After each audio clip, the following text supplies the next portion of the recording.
semua yang netizen, penonton dari YouTuber dan akses media lainnya, perhatiannya kepada dua hal penting.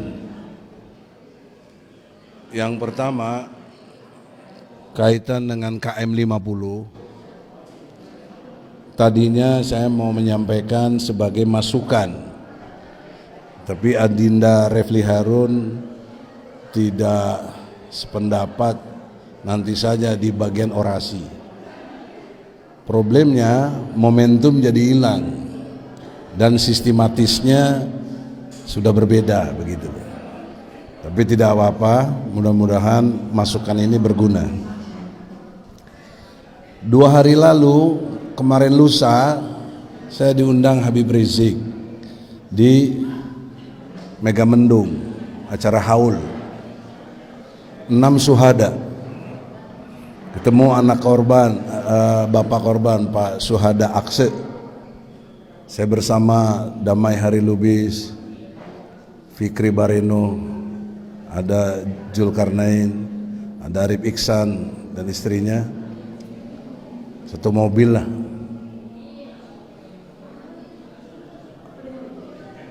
Kalau tidak salah Fikri Bareno komentar, kenapa kok kesannya Jokowi semakin kuat bang, katanya, bisa mempengaruhi dan lain sebagainya, sampai hari ini aman-aman saja. Saya jawab waktu itu sebelum sampai ke Megamendung, bukan Jokowi yang kuat, tapi yang lemah adalah kita yang lemah. Kita kurang segala-galanya, terutama kita kurang solidaritas, kurang sofan ka'anahum bunyanu marsus. Kita kurang sangka baik di antara kita, terlalu tinggi friksi-friksi di antara kita, terlalu banyak beda pendapat yang tidak perlu. Nah, oleh karena itu fokusnya bagaimana kita jangan memperlemahkan diri kita sendiri, memperlemahkan gerakan kita. Termasuk yang terakhir saya bilang tadi di medsos, ditanya oleh KBA, Egy Sujana Channel, Hani TikTokernya, tampaknya Jokowi juga kuat banget bang, karena bisa mempengaruhi kurang lebih berdasarkan pertanyaan Ramadan Pohan, ada 16 atau 17 orang di kabinet orang Jokowi. Saya nyatakan lagi analisa saya, bukan Jokowi yang kuat, tapi Prabowo-nya yang lemah. Dia jenderal, dia hari ini presiden, kok bisa ditekan oleh Joko Widodo gitu loh. Analis ini kurang dibahas. Oleh karena itu kita introspeksi, bagaimana kok sampai bisa kuat seperti itu? Karena kita lemah. Kesadaran akan kelemahan kita membangkitkan semangat untuk memperkuat diri. Tapi kalau berpikir Jokowi kuat, kita malah tambah lemah gitu loh. Oleh karena itu, dalam rangka memperkuat diri, himbauan konkret saya, karena tadi harusnya disampaikan di acara KM 50 tadi, hari Senin besok kita buat saja laporan polisi kepada Joko Widodo, yang belum pernah dilakukan oleh siapapun, melaporkan mantan presiden ini ke polisi sebagai bentuk adanya tindak pidana. Cerita semua tadi, termasuk yang terakhir Munarman, itu kan cerita membuktikan adanya tindak pidana, bahkan termasuk klasifikasi pelanggaran HAM berat. Hukumannya itu hukuman mati. Kan sangat elok kalau kita besok Senin rame-rame, karena ini pidana bukan perdata. Kalau perdata perlu prinsipal.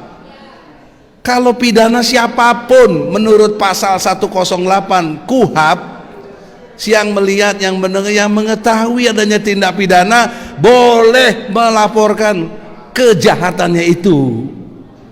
Maka himbauan konkret saya, hari Senin besok ya, saya dengan TPUA, tim pembela ulama dan aktivis, yang saya ingin pengen sini, coba Medi sama DHL coba dengan hormat ke depan sini, Fikri juga.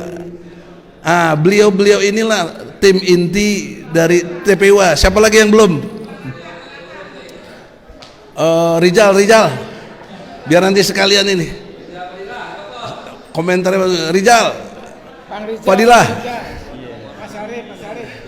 Arif juga, Arif di luar YouTuber. Sini supaya tahu begitu. Nah, ini Medi, sahabat saya sudah lama, alumni Jerman, sama-sama di Jerman saya sama beliau. Alles klar, Kommissar. Wie geht's dir? Danke gut. Wah, machst du denn? Jadi sampai hari ini tetap seperjuangan. Dia wakil ketua presiden TPUA. Rustam mana Rustam? Satu lagi Rustam. Rustam. Ya. Sama Jul, sini Jul, maju. Sekjennya. Sebelah kirinya Medi Damai Hari Lubis, koordinator advokat TPUA. Sebelah kirinya lagi Rijal Fadilah, itu dewan analisis yang kita butuhkan selalu pendapatnya secara hukum di TPUA, insya Allah. Sebelah kanan saya Fikri Bareno, wakil presiden bidang ulama. Jadi kaum ulama dia yang koordinasi, insya Allah. Arif Iksan bidang media pers dan lain sebagainya. Rustam di grassroots garingan partai. Kita buat sendiri partainya, Partai Rakyat Oposisi Pro. Jadi kerjaannya ganggu keadaan yang ada yang nggak bener ini gitu tuh, supaya jadi bener. Sampingnya Zulkarnain sekjennya. Jadi hari Senin, terutama brother wakil presiden, bagaimana kita sama-sama yang hadir di sini coba buktikan partisipasinya. Datang ke Mabes Polri jam 11 sebagai pelapor terhadap Joko Widodo. Dalam konteks kilometer 50, menurut struktur ilmu tata negara, dia itu kepala negara juga kepala pemerintahan, di atas Kapolri, di atas Jaksa Agung. Jadi waktu itu Kapolrinya Tito, saya ingat, atasan Tito itu namanya Joko Widodo. Peristiwa sebesar ini nggak mungkin tahu presiden tuh, nggak mungkin, logika struktur itu nggak mungkin. Kenapa nggak pernah disinggung oleh analisis hukum untuk dia harus bisa dimintai tanggung jawabnya?